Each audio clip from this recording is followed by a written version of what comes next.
बिहार के साथ ही देश के अलग अलग राज्यों में हो रहे ईडी और सीबीआई की कार्रवाई ने सियासी माहौल गरमा दिया है। लेकिन बिहार के सियासी गलियारों में उस समय हलचल तेज हो गई जब महागठबंधन के साथी और प्रदेश के पूर्व सीएम जीतन राम मांझी ने इन कार्रवाइयों को सही करार दे दिया। बस फिर क्या था, बीजेपी ने मोर्चा संभाला और मांझी के समर्थन में उतर गई, तो वहीं जेडीयू अब सफाई देने में जुटी है।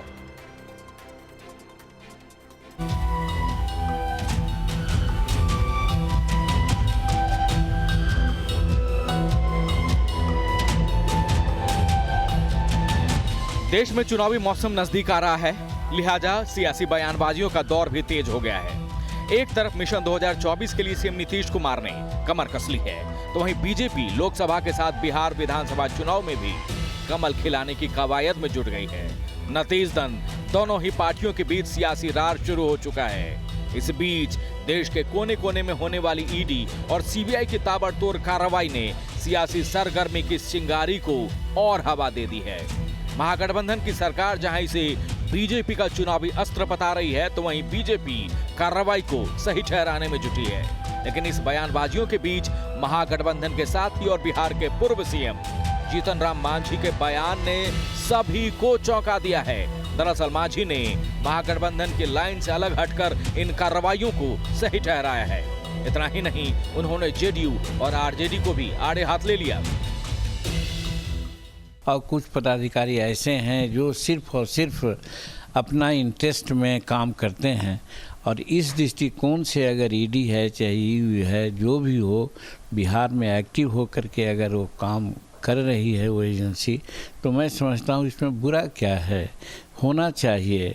यहाँ जो भी जहाँ भी छापा पड़ रहा है वहाँ लाखों करोड़ों की संपत्ति मिल रही है।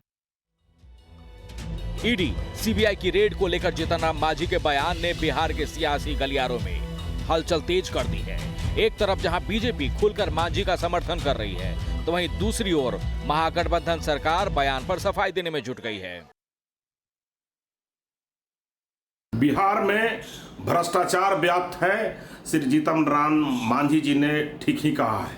वो अपने राजनीतिक परिपक्वता का उन्होंने परिचय दिया है।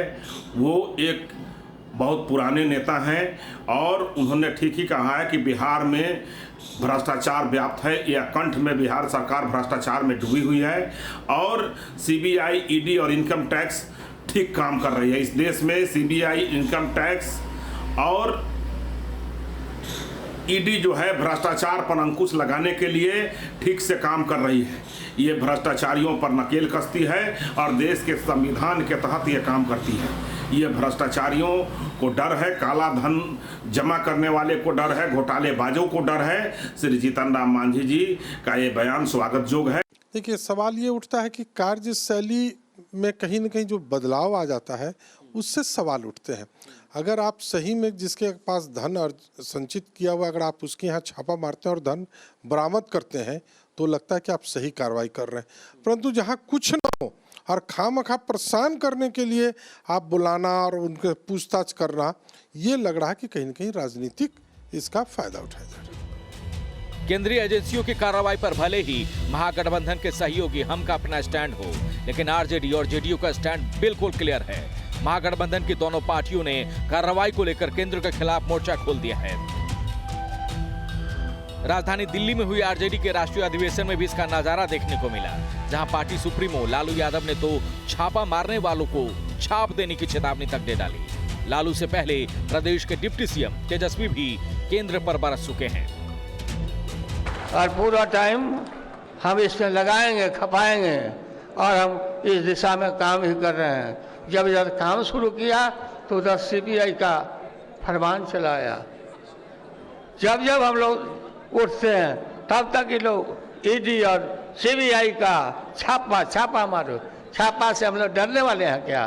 तुम्हारे समझ लिया, छापा मारा, आपको छाप देंगे हम लोग। तो इसमें कौन सी नई बात है? ये तो होना ही ना था। जो प्रोसीजर जो है, इन्वेस्टिगेशन का दिन ख़त्म हो गया तो भाई चार्जशीट करेंगे।